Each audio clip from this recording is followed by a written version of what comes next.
Greetings friends, today we are back with another one of our tutorials to help you better understand Django. Today's tutorial will be very useful for you when you're actually working in a corporate environment. Many times while working in a corporate environment, you might want to run your application in multiple modes. This may sound weird, but think about it.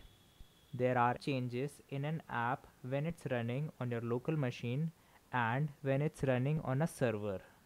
So, you might also need multiple settings.py file. You of course can change them every time you wish to run, but this will make the testing process and development process a lot harder. So, let's see how this can be done.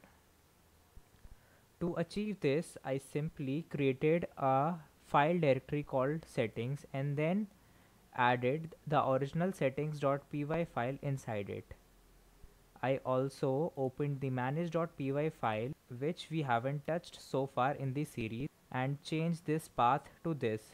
You of course can guess that originally this path must have ended here and the last settings file wouldn't be here, but since I have moved the file up a directory, I have added this.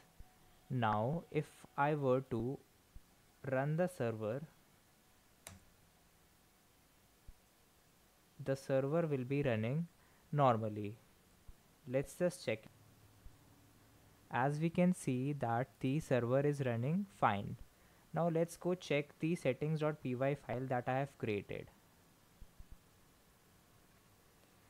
I have created 3 other files. The first one is base.py, in which I have added all the configurations that are common in all other applications. This includes the security key, the installed apps, middleware, root URL configuration, WSGI application, templates, and static URL. These are some base parameters that are always required.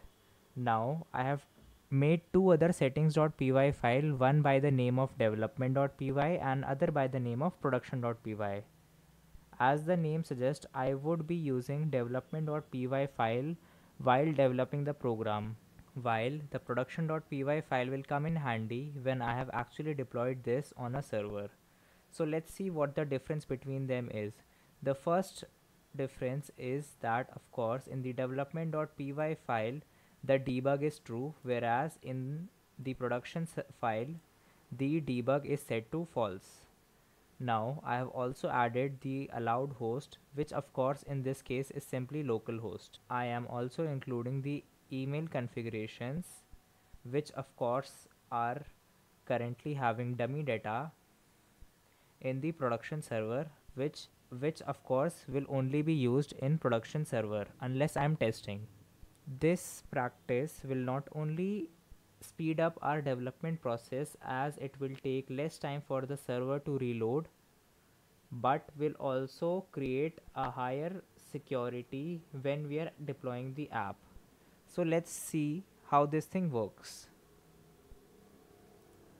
If you wish to change your settings.py file while running the server, you can simply do so using the following command. You will obviously use python manage.py and then followed by the command of run server. Then add a configuration for -- settings and then add the path of the file you wish to choose instead of settings.py. For example, this time I am using production.py file. Let's also see how the development file works.